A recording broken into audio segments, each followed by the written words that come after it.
ಒಂದು ಇವೆಂಟ್ಗೆ ಹೋದರೆ 10,000 ರೂಪಾಯಿ ಕೊಡ್ತಾರೆ ಅನ್ನೋದನ್ನು ಕೇಳಿದಂಥ ಗಿಲ್ಲಿ ನಟ ಅಚ್ಚರಿಪಟ್ಟಿದ್ರು. ಸೊ ಇವತ್ತು 50 ಲಕ್ಷ ರೂಪಾಯಿ ಗೆದ್ದು ಬಿಗ್ ಬಾಸ್ ವಿನ್ನರ್ ಆಗಿದ್ದಾರೆ. ಸೊ ಈ ಬಗ್ಗೆ ಮಾತಾಡಲಿಕ್ಕೆ ಅವರ ಆರಂಭದ ಜರ್ನಿಯನ್ನು ನೋಡಿರ್ತಕ್ಕಂತಹ ಗುರು ಇವೆಂಟ್ಸ್ನ ಗುರು ಅವರು ನಮ್ಮ ಜೊತೆ ಇದ್ದಾರೆ. ಸಹಜವಾಗಿ ಇದನ್ನು ಅನುಶ್ರೀ ಅವರ ಜೊತೆ ಮಾತನಾಡುವಾಗ ಗಿಲ್ಲಿ ಅಚ್ಚರಿಪಟ್ಟಿದ್ರು. ಸೊ ಇಲ್ಲೇ ಜರ್ನಿ ನೋಡಿರ್ತಕ್ಕಂಥ ಗುರು ಅವ್ರು ಏನು ಹೇಳ್ತಾರೆ ಅಂತ ಕೇಳೋಣ. ಗುರು ಅವರು ನಮಸ್ಕಾರ.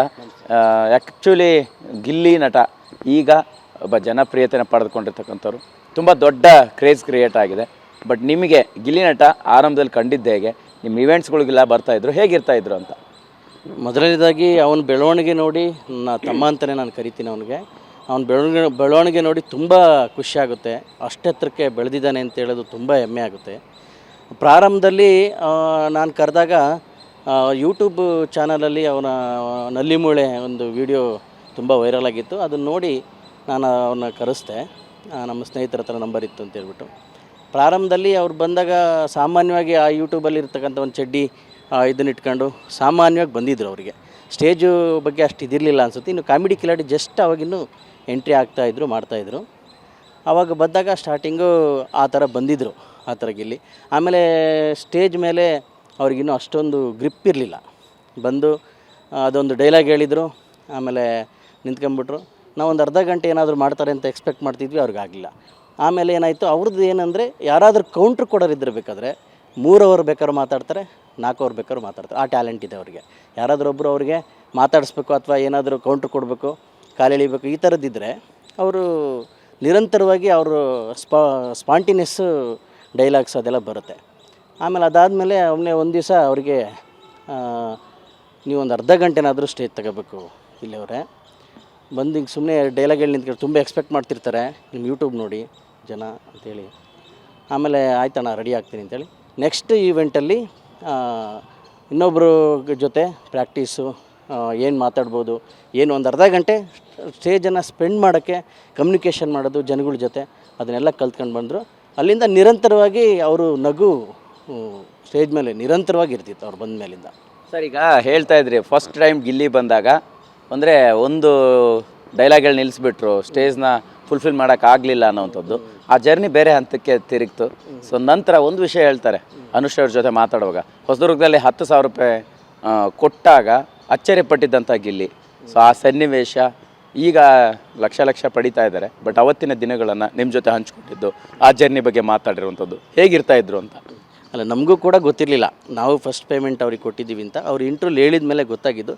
ಅದಾದಮೇಲೆ ನಮಗೂ ಕೂಡ ಖುಷಿಯಾಯಿತು. ನಿರಂತರವಾಗಿ ಅವ್ರಿಗೆ ನಾವು ಬೆಂತಟ್ತಾ ಹೋದ್ವಿ. ನಮಗೂ ಕೂಡ ಅವ್ರು ಅಷ್ಟೇ ಒಬಿಡಿಯೆಂಟಾಗಿ ಕಾರ್ಯಕ್ರಮಗಳಿಗೆ ಎಲ್ಲೇ ಕರೆದ್ರು ಬರ್ತಾಯಿದ್ರು, ಭಾಗವಹಿಸ್ತಾಯಿದ್ರು. ನಿರಂತರವಾಗಿ ನಮ್ಮ ಜೊತೆ ಅಷ್ಟೇ ಚೆನ್ನಾಗಿ ಗುರುವಿನ ಜೊತೆ ಹಲವಾರು ಕಾರ್ಯಕ್ರಮಗಳು ಮಾಡ್ತಾ ಬಂದರು ಸರ್. ಸರ್, ಎಲ್ಲೆಲ್ಲಿ ಈವೆಂಟ್ಗಳಿಗೆ ನೀವು ಕರೆಸ್ತಾ ಇದ್ರಿ, ಅವ್ರು ಬಂದಂಥ ಸನ್ನಿವೇಶಗಳಲ್ಲಿ ಹೇಗಿರ್ತಾಯಿದ್ರು? ಸೊ ಅವರ ಜೊತೆ ನಿಮ್ಮ ಜೊತೆ ಮಾತಾಡುವಾಗ ಏನೆಲ್ಲ ಹೇಳ್ಕೊತಾಯಿದ್ರು, ಏನು ಹೀಗೆ ಅಂತ ನಾನು? ಗಿಲ್ಲಿಯವರು ನಮಗೆ ಕರ್ನಾಟಕದಾದ್ಯಂತ ಕಾರ್ಯಕ್ರಮ ಮಾಡಿದ್ದೀವಿ. ಒಂದು ಸಲ ಇದಕ್ಕೆ ಹೋಗಿದ್ವಿ, ಇಲ್ಲಿ ಉತ್ತರ ಕರ್ನಾಟಕ, ಬಿಜಾಪುರ ಡಿಸ್ಟಿಕ್ಕು, ಆಮೇಲೆ ಚನ್ನಗಿರಿ, ಹೊಸದುರ್ಗಕ್ಕೆ ಸುಮಾರು 5-6 ಸಲ ಬಂದಿದ್ದಾರೆ. ಆಮೇಲೆ ಬೆಂಗಳೂರಲ್ಲಿ ಸುಮಾರು ಕಾರ್ಯಕ್ರಮ, ಅದನ್ನೆಲ್ಲ ಡೈರಿ ನೋಡಬೇಕು, ಸುಮಾರು ಕಾರ್ಯಕ್ರಮ ಮಾಡಿದ್ದಾರೆ, ಎಲ್ಲ ಕಡೆನೂ ಬಂದಿದ್ದಾರೆ. ಆಮೇಲೆ ಬಂದಾಗ ಏನಂದರೆ ಅವರಂದರೆ ಸ್ವಲ್ಪ ಮೂಡಿ ಅವರು, ಏನಂದರೆ ಅವ್ರ ಪಾಡಿಗೆ ಅವ್ರು ಇರಬೇಕು. ಅವ್ರದ್ದೇನು ನಾವೇನಾದರೂ ಈಗ ಉತ್ತರ ಕರ್ನಾಟಕ ಹೋದಾಗ ಅಲ್ಲಿ ನಮಗೆಲ್ಲ ರೂಮ್ಸ್ ಎಲ್ಲ ಅರೇಂಜ್ ಆಗಿತ್ತು ಆಲ್ಮಟ್ಟಿ ಅಲ್ಲಿ. ಆ ರೂಮ್ಸ್ ಅರೇಂಜ್ ಆದಾಗ ಅವರು ಒಂದು ತೋಟದ ಮನೆ ಚೆನ್ನಾಗಿದೆ ಸರ್, ಅಲ್ಲಿ ನೀರು ಗೀರು ಎಲ್ಲ ಇದೆ ಅಂಥೇಳಿ ನಮ್ಮನ್ನೆಲ್ಲ ಕರ್ಕೊಂಡೋದು. ಗಗನ ಕೂಡ ಇದ್ರು ಅವತ್ತು ಜೊತೆಲಿ. ಅಲ್ಲಿ ಹೋಗಿ ಅಲ್ಲಿ ನೋಡಿದ ತಕ್ಷಣ ಅಲ್ಲಿ ಒಂದು ಸ್ವಿಮ್ಮಿಂಗ್ ಪೂಲ್ ಥರ ಇತ್ತು, ತೊಟ್ಟಿ ಥರ ಇತ್ತು, ತೋಟ ಹೊಲ ಗಿಡ ಮರ ನೋಡಿ ನಾನು ಬರೋದೇ ಇಲ್ಲ ಅಂತ ಅಲ್ಲೇ ಉಳ್ಕೊಂಬಿಟ್ಟವನು. ನಾವೆಲ್ಲ ರೂಮ್ಸಿಗೆ ಬಂದರು, ಅವನು ಅಲ್ಲೇ ಅಣ್ಣ ನಾನು ಇಲ್ಲೇ ಇರ್ತೀನಿ ಅಂತ. ಆ ಥರ ಆ ತೊಟ್ಟಿ ಹತ್ರ ಮೇಲೆ ಮಲ್ಕೊಂಡು ಏನೋ ಥಾಟ್ಸ್ ಯೋಚನೆ ಮಾಡೋದು. ರೂಮಲ್ಲಿದ್ದರು ಏನಾದರೂ ವೀಡಿಯೋಸ್ಗಳು, ಬೇರೆ ಲ್ಯಾಂಗ್ವೇಜು ಶೋಸು, ಅದು ಇದು ತುಂಬ ಸ್ಟಡಿ ಮಾಡ್ತಾರೆ. ಅವ್ರು ಯಾಕೆ ಅಷ್ಟು ಸ್ಪಾಂಟೇನಿಯಸ್ ಬರುತ್ತೆ ಅಂದರೆ ಅವರು ಅದನ್ನು ಪ್ರಿಪ್ರೇಷನ್ ಮಾಡ್ತಾರೆ, ಏನು ಇದು ಅಂತ. ಅವ್ರ ಟ್ಯಾಲೆಂಟ್ ಏನಿದೆಯಲ್ಲ ಅದು ಎಕ್ಸಿಬಿಟ್ ಹೆಂಗೆ ಮಾಡಿದ್ದಾರೆ, ಇದೇನಾಗಿದೆ ಅಂತ ಎಲ್ಲದನ್ನೂ ಸ್ಟಡಿ ಮಾಡ್ತಾರೆ. ಬಿಗ್ ಬಾಸ್ ಕೂಡ ಅವ್ರು ಪ್ರಿಪ್ರೇಷನ್ ಆಗಿ ಹೋಗಿದ್ದಾರೆ, ನಿಜ ಇಲ್ಲ ಅಂತಲ್ಲ. ಬಟ್ ಅದನ್ನು ಯಾವಾಗಲೂ ಗಮನಿಸ್ತಾ ಇದ್ದೆ. ರೂಮಲ್ಲಿದ್ದರೆ ಅವ್ರು ಯಾವಾಗಲೂ ಮೊಬೈಲ್ ನೋಡೋದು, ಜೊತೆಲೇ ಇದ್ದಾಗೆಲ್ಲ ರೂಮಲ್ಲಿ ಅವ್ರು ಯಾವಾಗಲೂ ಶೋಸ್ ನೋಡೋದು ಇದ್ದರೆ ಈ ಥರದ್ದು. ಆಮೇಲೆ ಮೂಡಿ ಆಗಿರೋದು, ಕಾರಲ್ಲೆಲ್ಲಾದರೂ ಹೋದರೆ ಸಪ್ರೇಟಲ್ಲಿ ಕಾರಾಗೆ ಹೋದರೆ ಅವ್ರಿಗೆಲ್ಲೋ ಕಾರ್ಗೆ ಎಲ್ಲೋ ನಿಲ್ಲಿಸ್ಬೇಕು, ಯಾವುದೋ ಮರ ನೋಡ್ತು ನಿಲ್ಲಿಸ್ಬಿಡೋದು, ಆರಾಮಾಗಿ ಅಲ್ಲಿ ಕೂತ್ಕೋಬೇಕು, ಒಂದು ಸೀರೆ ಕೂತ್ಕೊಳ್ಳೋದು, ಈ ಥರ ಒಂದು ಕ್ಯಾರೆಕ್ಟ್ರು ಮೂಡಿ ಅವರು. ಮತ್ತು ಒಳ್ಳೆ ವ್ಯಕ್ತಿತ್ವ ಅವರು ಒಳಗೆ ಅವ್ರು ಭಾಳ ಹೊತ್ತಿರೋಕ್ಕೆ ಇಷ್ಟಪಡ್ತಾರೆ ಒಬ್ಬರೇ ಇದ್ದಾಗ, ಅದನ್ನು ನಾನು ಗಮನಿಸಿದ್ದೀನಿ. ಸರ್, ಈಗ ಹೇಳ್ತಾ ಇದ್ರಿ ಗಗನ ಅವ್ರು ಕೂಡ ನೀವು ಅವ್ರ ಜೊತೆಗೆ ಈವೆಂಟಿಗೆ ಬಂದಿರೋಂಥ ಸನ್ನಿವೇಶಗಳನ್ನು, ಗಿಲ್ಲಿ ಮತ್ತು ಗಗನ ಪೇರು ತುಂಬ ಒಂದು ಸೆನ್ಸೇಷನ್ ಕ್ರಿಯೇಟ್ ಮಾಡಿತ್ತು, ಆಪ್ತತೆ ಇತ್ತು, ಸ್ನೇಹ ಇತ್ತು ಅವ್ರ ಜೊತೆಗೆ. ಸೊ ಆ ದಿನಗಳನ್ನು ಅವರಿಬ್ಬರ ಸ್ನೇಹವನ್ನು ನೀವು ಹತ್ತಿರದಿಂದ ಕಂಡಂಗೆ ಹೇಗಿರ್ತಾಯಿದ್ರು, ಗಿಲ್ಲಿ ಏನು ಹೇಳ್ತಾಯಿದ್ರು, ಗಗನ ಏನು ಹೇಳ್ತಾಯಿದ್ರು ಅನ್ನೋಂಥದ್ದು? ಪ್ರಾರಂಭದಲ್ಲಿ ಏನಾಯಿತು, ಗಿಲ್ಲಿ ಗಗನ ಜೋಡಿ ತುಂಬ ಫೇಮಸ್ ಆಯಿತು, ನಿಮಗೆಲ್ಲ ಗೊತ್ತಿದೆ, ಸೋಷಿಯಲ್ ಮೀಡಿಯಾದಲ್ಲಿ ತುಂಬ ವೈರಲ್ ಆದಂಥ ಪೇರದು. ಆಮೇಲೆ ಅವರಿಬ್ಬರು ಏನಾಯಿತು, ಬರ್ತಾ ಬರ್ತಾ ಜಾಸ್ತಿ ಇದಾಗೋಯ್ತು, ಅವ್ರ ಮನೆಯವರಿಗೆ ಮುಜುಗರ ಆಗೋ ಥರ ಆಗೋಯ್ತು. ಗಿಲ್ಲಿ ಗಗನ ಎಲ್ಲೋದ್ರು ಗಿಲ್ಲಿ ನೋಡಿದ ತಕ್ಷಣ ಗಗನ ಅಂತ ಕೂಗೋತಾರ, ಗಗನ ನೋಡಿ ಗಿಲ್ಲಿನ ಕೂಗೋತಾರ, ಈ ಥರ ಆಗೋಯ್ತು ಈಗ ಸೋಷಿಯಲ್ ಮೀಡಿಯಾನೇ ಬೇರೆ, ವಾಸ್ತವ ಜೀವನನೇ ಬೇರೆ, ರಿಯಲ್ ಲೈಫೇ ಬೇರೆ. ಆವಾಗ ಆ ಥರ ಸಿಚುವೇಷನಲ್ಲಿ ಗಿಲ್ಲಿ ಮತ್ತು ಗಗನನ ಇಬ್ಬರು ಕನ್ವಿನ್ಸ್ ಮಾಡಿ ಕರ್ಕೊಂಡು ಹೋಗೋಂಥ ಪ್ರಯತ್ನ ಮಾಡ್ತಿದ್ದೆ. ಫಸ್ಟು ಅವ್ರಿಗೆ ಅದು ಮುಜುಗರ ಆಗ್ತಿತ್ತು ಅಷ್ಟೇ. ಇಬ್ಬರು ಈಗಲೂ ಒಳ್ಳೆಯ ಸ್ನೇಹಿತರೆ, ಗಗನ ತುಂಬ ಒಳ್ಳೆ ಹುಡುಗಿ, ಇಲ್ಲಿನೂ ಅವರು ಇಬ್ಬರು ಒಳ್ಳೆಯ ಸ್ನೇಹಿತರೆ ಈಗಲೂ ಕೂಡ. ಅದೇನಾಯಿತು, ಸೋಷಿಯಲ್ ಮೀಡ್ಯಾದಲ್ಲಿ ಆಗ್ತಿರೋ ಅಂಥ ಇದು ಅವ್ರಿಗೇನಾಯಿತು, ಫ್ಯಾಮಿಲಿ ಅದರಲ್ಲಿ ಅವ್ರಿಗೆ ಮದುವೆ ಆಗೋ ಹುಡುಗಿ ಆ ಥರದ್ದೆಲ್ಲ ಹಿಂಗೆ ಬಂದರೆ ಮುಂದೆ ಏನು ಆಗ್ಬೋದು ಅನ್ನೋ ಥರ ಅವ್ರಿಗೆ ಒಂದು ಆಲೋಚನೆ ಇತ್ತು ಅವ್ರ ಫ್ಯಾಮಿಲಿಗೆ. ಸೊ ಅದಕ್ಕೋಸ್ಕರ ಅದನ್ನು ಆ ಹೆಸರು ಯಾವಾಗಲೂ ಕಂಡ ತಕ್ಷಣ ಅದನ್ನೇ ಕೂಗ್ತಾರೆ ಜನ, ಆ ಥರದ್ದೆಲ್ಲ ಒಂದು ಸ್ವಲ್ಪ ಮುಜುಗರ ಅಂತ ಅನ್ನೋಕ್ಕೆ ಶುರುವಾಯಿತು.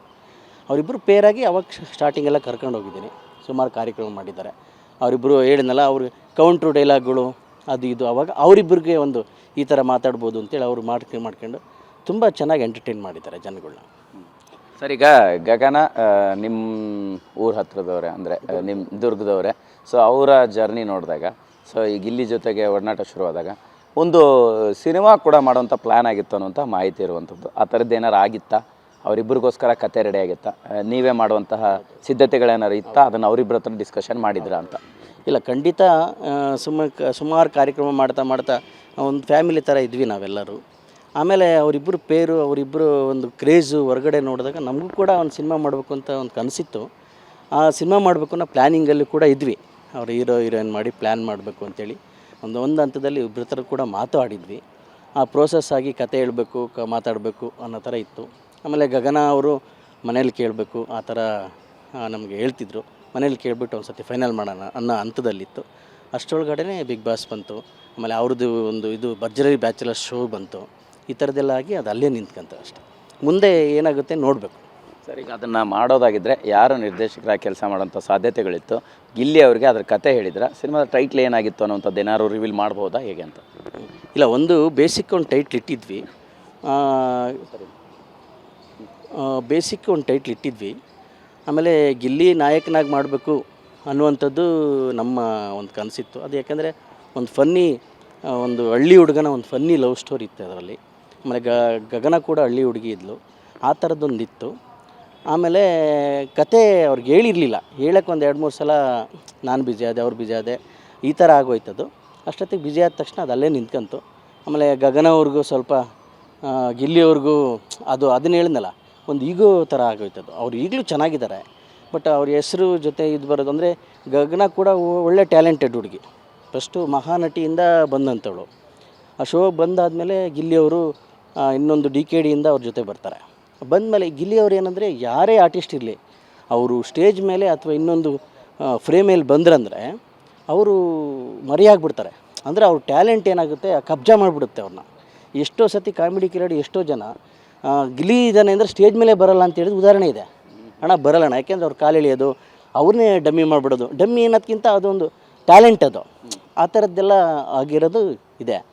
ಆ ಥರ ಇದ್ದಾಗ ಗಗನ ಅವರು ಇಲ್ಲಿಯವ್ರದ್ದು ಹಿಂಗಿತ್ತು. ಆಮೇಲೆ ಸ್ವಲ್ಪ ಹಂಗಾಗಿ ಗಗನ ಅವ್ರ ಕಡೆಯಿಂದ ಇವ್ರ ಕಡೆಯಿಂದ ಸ್ವಲ್ಪ ಯಾಕೋ ಮಿಸ್ ಮ್ಯಾಚ್ ಅನ್ನಿಸ್ತಾರ ಈ ಥರ ಸ್ವಲ್ಪ ಅದಕ್ಕೆ ಇದು ಮಾಡಿದ್ವಿ. ಬಟ್ ಬೇರೆ ರೀತಿ ಯಾವುದೂ ಇಲ್ಲ, ಇಬ್ಬರು ಒಳ್ಳೆಯ ಸ್ನೇಹಿತರು, ಈಗಲೂ ಒಳ್ಳೆಯ ಸ್ನೇಹಿತರೆ. ಹಾಗಾಗಿ ಅದೊಂದಿತ್ತಷ್ಟೇ, ಒಂದು ಮೊದಲನೇ ಹಂತದಲ್ಲಿತ್ತು.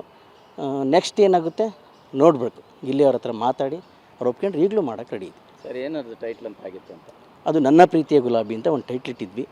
ಒಂದು 20 ವರ್ಷದಿಂದಲೂ ಓಲ್ಡ್ ಲವ್ ಸ್ಟೋರಿ ಅದು ಅದರಲ್ಲಿ ಬರುತ್ತೆ. ಸೊ ಹಂಗಾಗಿ ಅದು ಟೈಟ್ಲ್ ಕೂಡ ಅದೇ ಥರ ಇಟ್ಟಿದ್ವಿ. ಸೇಮ್ ಗಿಲ್ಲಿ ಅವ್ರ ಕ್ಯಾರೆಕ್ಟರ್ ಏನಿದೆ ಅದೇ ಥರ ಅದರಲ್ಲಿ ಇತ್ತು. ಹಂಗಾಗಿ ಅವ್ರನ್ನೇ ನಾವು ಚಾಯ್ಸ್ ಮಾಡಿದ್ವಿ ಹೀರೋಯಿನ್ ಮಾಡಬೇಕು ಅಂತೇಳಿ. ಸರ್, ಫೈನಲಿ ಈಗ ಆ ಸಿನಿಮಾನ ಮುಂದುವರ್ಸೋಂಥ ಸಾಧ್ಯತೆಗಳಿದೆಯಾ ಒಂದು, ಆಮೇಲೆ ಗಿಲ್ಲಿ ಅವರು ಬಿಗ್ ಬಾಸ್ ಹೋಗೋ ಒಂದು ಸಂದರ್ಭದಲ್ಲಿ ಏನು ಹೇಳಿದರು, ಮಾತಾಡಿದ್ರೆ ನಿಮ್ಮ ಜೊತೆ ಏನು?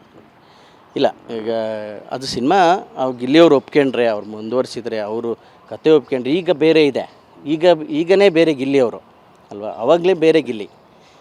ಸೊ ಆಗಿದ್ದಾಗ ಈಗ ನಾವು ಅದೇನು ಹೇಳಿದ್ನಲ್ಲ, ಅವರು ಗಿಲ್ಲಿ ಈಗ ತುಂಬ ನಿಲುಕದ ನಕ್ಷತ್ರ ಥರ ಬೆಳೆದಿದ್ದಾರೆ, ತುಂಬ ಖುಷಿ ಇದೆ. ಆವಾಗ ಒಂದಿತ್ತು, ಆಮೇಲೆ ಫ್ರೀ ಆದಾಗ ಅವರು ಕೂಡ ಕೇಳೋಣ ಕತೆ ಅಂತ ಅಂದಿದ್ರು. ಕತೆ ಹೇಳೋದ್ರೊಳಗೆ ಸ್ವಲ್ಪ ಗಗನ ಅವ್ರ ಕಡೆಯಿಂದ ಸ್ಕ್ರೀನ್ ಶೇರ್ ಮಾಡೋದು ಬೇಡ ಆ ಥರ ಒಂದು ಬಂತು. ಹಂಗಾಗಿ ಸ್ವಲ್ಪ ಅವಾಯ್ಡ್ ಮಾಡಿದ್ವಿ. ಅಷ್ಟು ಬಿಟ್ಟರೆ ಬೇರೇನಿಲ್ಲ. ಸೋಷಿಯಲ್ ಮೀಡಿಯಾ ವರ್ಷನ್ನಲ್ಲಿ ಅದು ಸ್ವಲ್ಪ ಅವ್ರಿಗೆ ಬೇಡ ಅನ್ನಿಸ್ತಿತ್ತು ಅಷ್ಟೇ, ಇನ್ನೇನಿಲ್ಲ. ಅವ್ರು ಈಗಲೂ ಒಳ್ಳೆಯ ಸ್ನೇಹಿತರೆ, ಎಲ್ಲ ಅವಳು ತುಂಬ ಒಳ್ಳೆ ಹುಡುಗಿ, ಟ್ಯಾಲೆಂಟೆಡ್ ಗಗನ. ಹಾಗಾಗಿ ಲಾಸ್ಟ್ ಟೈಮ್ ಬಿಗ್ ಬಾಸ್ಗೆ ಹೋಗೋ ಟೈಮಲ್ಲಿ ಕೂಡ ನನ್ನ ಜೊತೆ ಮಾತಾಡೇ ಹೋದ್ರು ಅವ್ರು. ಆ್ಯಕ್ಚುಲಿ ಯಾವುದೋ ಒಂದು ಪ್ರೋಗ್ರಾಮ್ ಮಾತಾಡಬೇಕಾದ್ರೆ ಅಣ್ಣ ಹಿಂಗೆ ಬಿಗ್ ಬಾಸ್ಗೆ ಕರೆದಿದ್ದಾರೆ, ಮೀಟಿಂಗ್ ಆಗ್ತಿದೆ, 2-3 ಮೀಟಿಂಗ್ ಆಯಿತು, ಎಲ್ಲ ನನ್ನ ಜೊತೆ ಸಂಪರ್ಕದಲ್ಲಿದ್ದೆ, ಹೋದರು. ಫೈನಲಿ ಈಗ ಅವ್ರ ಜರ್ನಿ ನೋಡಿದಿರಿ, ಸೊ ಒಂದು ರೀತಿ ಏನು ಹೇಳ್ತೀರಿ? ನೀವು ಹೇಳಿದಾಗೆ ಸದ್ಯಕ್ಕೆ ಸುಲಭಕ್ಕೆ ನಿಲುಕದ ನಕ್ಷತ್ರ ಆಗಿದ್ದಾರೆ ಗಿಲ್ಲಿ ಅವರು. ಸೊ ಏನು ಹೇಳ್ತೀರಿ? ಅವರ ಆಪ್ತರ ಜೊತೆ ಮಾತನಾಡಿದ್ರೆ, ಅವ್ರನ್ನ ಭೇಟಿ ಮಾಡುವಂಥ ಪ್ರಯತ್ನಗಳಾಗ್ತಿದೆಯಾ ಹೇಗೆ ಅಂತ? ಇಲ್ಲ, ಅವರು ತುಂಬ ಒಂದೇನೆಂದರೆ ಅವನ ಅಪ್ಪಟ ಗ್ರಾಮೀಣ ಪ್ರತಿಭೆ. ಅವನು ಎಷ್ಟೇ ಬೆಳೆದ್ರೂ ಅವ್ನು ಬದಲಾಗಲ್ಲ ಅಂತ ಗೊತ್ತು, ಅವ್ನ ಕ್ಯಾರೆಕ್ಟರ್ ಬದಲಾಗಲ್ಲ ಅಂತ ಗೊತ್ತು. ಅವನು ಒರಿಜಿನಲಿ ಅವ್ನ ಕ್ಯಾರೆಕ್ಟರ್ ಏನಂತ ನಮ್ಗೆ ಚೆನ್ನಾಗಿ ಗೊತ್ತು. ಜನಗಳಿಗೆ ಒಂದೊಂದು ಸತಿ ಏನೋ ಬೇರೆ ಥರ ಕಾಣ್ಬೋದು ಅಥವಾ ಏನೋ ಅನ್ನಿಸ್ಬೋದು, ಖಂಡಿತ ಹಂಗಲ್ಲ. ನೆನ್ನೆ ಕೂಡ ಯಾವುದೋ ಒಂದು ಕಾರ್ಯಕ್ರಮದಲ್ಲಿ ನೋಡಿದೆ, ಅದೇ ಯಾವ ಚಪ್ಪಲಿ ಹಾಕ್ಕೊಂಡು ಸ್ಟೇಜ್ ಮೇಲೆ ಹೋಗಿದ್ದಾರೆ. ಅವತ್ತು ಹೆಂಗಿದ್ರು ಇವತ್ತು ಹಂಗಿದ್ದಾರೆ. ಟ್ಯಾಲೆಂಟ್ ಅನ್ನೋದು ಮಾತ್ರ ಅವರಿಗೆ ಜನಗಳಿಗೆ ತುಂಬ ಇಷ್ಟ ಆಗಿದೆ, ಕರ್ನಾಟಕದಾದ್ಯಂತ ಇಷ್ಟ ಆಗಿದೆ, ಅಷ್ಟೊಂದು ಓಟ್ ಬಂದಿದೆ, ಅದೆಲ್ಲ ಗೊತ್ತಿದೆ. ಗಿಲ್ಲಿಯವರು ತುಂಬ ಇನ್ನೂ ಎತ್ತರಕ್ಕೆ ಬರಲಿ. ಈಗ ಏನಾಗಿದೆ ಅಂದರೆ, ಈಗ ಬಂದಿರೋ ಅಂಥ ಈ ಪಾಪ್ಯುಲಾರಿಟಿ, ಈ ಯಶಸ್ಸನ್ನು ತುಂಬ ಚೆನ್ನಾಗಿ ಹ್ಯಾಂಡ್ಲ್ ಮಾಡಬೇಕು, ಅವರು ತುಂಬ ಚೆನ್ನಾಗಿ ಹ್ಯಾಂಡ್ಲ್ ಮಾಡಬೇಕಾಗಿದೆ. ಈಗ ಹೇಳಿದ್ನಲ್ಲ, ಅವ್ರಿಗೆ ಸ್ವಲ್ಪ ಎಷ್ಟು ಬ್ಯುಸಿ ಇದ್ದಾರೆ ಅಂದರೆ, ಒಂದು ಸ್ವಲ್ಪ ಜನಗಳು ಎಲ್ಲ ಕಡೆ ಕರೀತಾರೆ, ಎಲ್ಲರೂ ನನ್ನ ಹತ್ರನೇ ಮೂರು ದಿವಸ ಆದಮೇಲೆ ನನ್ನ ಹತ್ರ ಸಿಕ್ಕಿದ್ದವರು. 3 ದಿವಸ ಆದಮೇಲೆ ನನಗೆ ಫೋನು ಸಿಕ್ಕಿದ್ದಾರೆ, ನಿರಂತರವಾಗಿ ಪ್ರಯತ್ನ ಮಾಡ್ತಾ. ಬಟ್ ಒಳ್ಳೇದಾಗಲಿ, ಅವರಿಗೆ ಚೆನ್ನಾಗಿರಲಿ. ಸರ್ ಫೈನಲಿ ಅಂದರೆ ಪಾಪ್ಯುಲಾರಿಟಿ ಇದೆ, ಎಲ್ಲವೂ ಇದೆ, ಇದೆಲ್ಲದರ ಜೊತೆಗೆ ಅವರು ಬಡವನ ಶ್ರೀಮಂತನ ಅನ್ನೋಂಥದ್ದು ಸಾಕಷ್ಟು ಚರ್ಚೆ ಕಾರಣ ಆಗ್ತಾಯಿದೆ. ಸೊ ಈ ನಡುವೆ ಅವರ ಬಡತನ ಬದುಕು ಬಂದಂತಹ ದಿನ ನೀವು ಹೇಳೋಕೆ ಹೊರಟ್ರೆ ಹೇಗಿದೆ? ಇಲ್ಲ, ಈಗ ಅವನು ಸಾಮಾನ್ಯವಾಗಿ ಬಡವ ಅಂತ ಎಲ್ಲೂ ತೋರಿಸಿಲ್ಲ. ಅವನು ಒಂದು ಮಿಡಲ್ ಕ್ಲಾಸ್ ಫ್ಯಾಮಿಲಿ ಅಲ್ವಾ. ಅವರು ಬಡತನದಲ್ಲಿದ್ದರೂ ಕೂಡ ನಿರಂತರವಾಗಿ ಅವ್ನು ಕಷ್ಟಪಡ್ತಾ, ಅವ್ನು ದುಡಿತಾ ಬೆಳೆಯೋಂಥ ಪ್ರಯತ್ನ ಮಾಡಿದ್ದಾನೆ. ಶೋ ಮಾಡ್ತಾ ಒಂದು ಕಾರ್ ತಗೊಂಡ್ರು, ಯಾವುದೋ ಒಂದು ಕಾರ್ ತಗೊಂಡ್ರು. ಅದು ಅವ್ನು ಹೆಂಗೆ ತಗೊಂಡ, ಅದು ಹೆಂಗೆ ಕೊಟ್ಟ, ಅದು ನಮಗೆ ಗೊತ್ತು ಅಲ್ವಾ. ಬಟ್ ನೋಡಿದ ತಕ್ಷಣ ಏನು ಕಾರ್ ಐತೆ, ಅದೀತೆ ಶ್ರೀಮಂತ ಅಂತ ಹೇಳೋದಿಲ್ಲ. ಬಟ್ ಅವ್ನು ಕಷ್ಟಪಟ್ಟು ಓಡಾಡೋಕ್ಕೆ ಅವ್ನಿಗೆ ಅವಶ್ಯಕತೆ ಇತ್ತು. ಈಗ ನಾವು ಎಲ್ಲೋ ಸಿರ್ಸಿ ಪ್ರೋಗ್ರಾಮ್ ಇದ್ದು ಬನ್ನಿ, ಎಲ್ಲೋ ಪ್ರೋಗ್ರಾಮ್ ಇದ್ದು ಬನ್ನಿ ಅಂತ ಫೋನ್ ಮಾಡಿದ ತಕ್ಷಣ ಫಸ್ಟ್ ಅವ್ನು ಲಗ್ಗೆರೆಯಲ್ಲಿ ರೂಮ್ ಇತ್ತು, ನಾನೇ ಒಂದು ಕಾರ್ ಕಳಿಸ್ತಾಯಿದ್ದೆ. ಲಗ್ಗೆರೆ ಬ್ರಿಡ್ಜ್ ಹತ್ರ ಬಂದು ಹತ್ಕೊಂತಿದ್ರು, ಒಂದು ಕಾರಲ್ಲೇ ಮುಡ್ಕೊಂಡು ನನಗಂತ ಒಂದು ಕಾರ್ ಇಡ್ತಿದ್ದೆ, ಸೀದಾ ಬರ್ತಿದ್ರು, ಮುಗಿಸ್ಕೊಂಡು ಅಲ್ಲೇ ಡ್ರಾಪ್ ಮಾಡ್ತಿದ್ರು. ಆಮೇಲೆ ಬ್ಯುಸಿ ಆಗ್ತಾ ಅಲ್ಲಿ 2-3 ಪ್ರೋಗ್ರಾಮ್ ಅಟೆಂಡ್ ಬರೋ ಥರ ಆಗುತ್ತಲ್ಲ, ಅವ್ರಿಗೆ ಓನ್ ಕಾರ್ ಅವಶ್ಯಕತೆ ಇತ್ತು. ಆಮೇಲೆ ಯಾವುದೋ ಒಂದು ಕಾರ್ ತಗೊಂಡು MG ಕಾರ್ ತಗೊಂಡ್ರು. ಕನಸಿತ್ತು ಪಾಪ ಅವ್ರಿಗೆ. ನನ್ನ ಹತ್ರ ಹೇಳ್ತಿದ್ರು, MG ಕಾರ್ ತಗೊಂಡು ನಾನು ಅಬ್ಬಯ್ಯನವ್ರ ಸ್ಟುಡಿಯೋದ ಹತ್ರ ಇಳಿದ್ರೆ ಅನುಶ್ರೇಖ ನೋಡಿ ಏನು ಅನ್ಬೋದು ಅಂತ ಹೇಳ್ತಿದ್ರು ಒಂದು ಸತಿ. ಆ ಥರ ಒಂದು ಕನಸಿತ್ತು, ತಗೊಂಡಿದ್ರು. ಅಷ್ಟು ಬಿಟ್ಟರೆ ಬೇರೆ ಏನೋ ಅಷ್ಟು ಕೋಟಿ ಹಂಗೆ ಹಿಂಗೆ ಶ್ರೀಮಂತ ಖಂಡಿತ ಅಲ್ಲ. ನಾರ್ಮಲಿ ಒಬ್ಬ ಮಿಡ್ಲ್ ಕ್ಲಾಸ್ ಹುಡುಗ ಕಷ್ಟಪಟ್ಟು ಅವನಿಗೆ ಅವಶ್ಯಕತೆ ಇರೋದು ಒಂದು ಕಾರ್ ತಗೊಂಡಿರೋದು ಬಿಟ್ಟರೆ ಆ ಥರದ್ದೇನೋ ದೊಡ್ಡ ಮಟ್ಟದ್ದು ಶ್ರೀಮಂತ ಅನ್ನೋದ್ರದ್ದು ಏನೂ ಇಲ್ಲ. Yes sir. ಫೈನಲಿ ಗಿಲ್ಲಿ ಜೊತೆಗೆ ಇಷ್ಟು ವರ್ಷ ಜರ್ನಿ ಮಾಡಿದರೆ ಎಷ್ಟು ವರ್ಷದ ಹಿಂದೆ ಫಸ್ಟ್ ಶುರುವಾಗಿದ್ದು, ಫೈನಲಿ ಏನು ಹೇಳ್ತೀರಿ ಅಂತ? ಒಂದು 5-6 ವರ್ಷದ ಹಿಂದೆಯೇ ಫಸ್ಟು ನನಗೆ ಪರಿಚಯ. ಆಮೇಲೆ ನಿರಂತರ ಕಾರ್ಯಕ್ರಮ ಅದು ಇದು ಜೊತೆಲೇ ಇದ್ವಿ. ಬಟ್ ನಮಗೂ ಅನಿಸಿತ್ತು, ಎಲ್ಲೋ ಒಂದು ಕಡೆ ಇವರು ಬೆಳೀತಾರೆ ಅನ್ನೋದು ಒಂದು ಕನಸಿತ್ತು. ಆ ಕನಸು ಒಂದು ಇದ್ದಿದ್ದಕ್ಕೆ ನಾವು ಅದು ಸಿನಿಮಾದೊಂದು ಪ್ಲ್ಯಾನು ಕೂಡ ನಮ್ಮ ತಲೆಯಲ್ಲಿ ಬಂದಿದ್ದು ಅವರಿಗೆ. ನಂತರ ಇವತ್ತು ಅದು ನಿಜ ಆಗಿದೆ. ಎಕ್ಸ್ಪೆಕ್ಟ್ ಮಾಡದೇ ಇರೋದಕ್ಕಿಂತ ಹೆಚ್ಚಾಗಿದೆ. ಅದು ಈ ಮಟ್ಟಕ್ಕಾಗುತ್ತೆ. ಈಗ ಹೆಂಗಾಗಿದೆ ಅಂದರೆ, ಒಂದು ಮಟ್ಟಕ್ಕೆ ಗೆದ್ದು ಬರ್ತಾರೆ ಅಂತ ನಾವು ಅಂದ್ಕೊಂಡ್ರೆ ಅದು ಇನ್ನೊಂದು ಮಟ್ಟಕ್ಕೆ ಗೆದ್ದು ಬಂದುಬಿಟ್ರು. ಅದು ಖುಷಿಯಾಗಿದೆ. ಬೆಳೀಲಿ, ಚೆನ್ನಾಗಿ ಬೆಳೀಲಿ. ಬಟ್ ಅದನ್ನು ಅವ್ರನ್ನ ಉಳಿಸಂತಾರೆ, ಆ ಥರ ಏನಿಲ್ಲ. ಬಟ್ ಜನಗಳು ಪ್ರೀತಿ ಇದೆ, ಅದು ಹಂಗೆ ನಿರಂತರವಾಗಿ ಅವ್ರ ಮೇಲಿರಲಿ. ಅವ್ರಿಗೆ ಇನ್ನೂ ಒಳ್ಳೇದಾಗಲಿ ಅಂತ ನಾನು ಹೇಳ್ತೀನಿ ಸರ್. ಥ್ಯಾಂಕ್ ಯು ಗುರು ಅವರು. Thank you sir, thank you. ಇದಿಷ್ಟು ಗುರು ಈವೆಂಟ್ಸ್ನ ಗುರು ಅವರ ಮಾತಾಗಿರ್ತಕ್ಕಂಥದ್ದು. ಅಂದರೆ ಆರಂಭದಲ್ಲಿ ಅವ್ರು ಈವೆಂಟ್ಸಿಗೆ ಬರೋ ಟೈಮಲ್ಲಿ ಹೇಗಿರ್ತಾ ಇದ್ರು, ಅವ್ರ ಜರ್ನಿ ಬಗ್ಗೆ ಏನು ಹೇಳ್ತಾ ಇದ್ರು, ಅವ್ರು ಕಂಡಂಥ ಕನಸುಗಳೇನಿತ್ತು, ಮತ್ತು ಸಿನಿಮಾ ಮಾಡುವಂಥ ಪ್ಲ್ಯಾನ್ ಹೇಗಾಗಿತ್ತು ಅನ್ನೋದನ್ನು TV9 ಜೊತೆ ಮಾತನಾಡಿರ್ತಕ್ಕಂಥದ್ದು. ಕ್ಯಾಮ್ರಾ ಪರ್ಸನ್ ಸಂದೇಶ್ ಜೊತೆ ಮಾಲ್ತೇಶ್ ಜಗ್ಗಿನ್, TV9 ಬೆಂಗಳೂರು.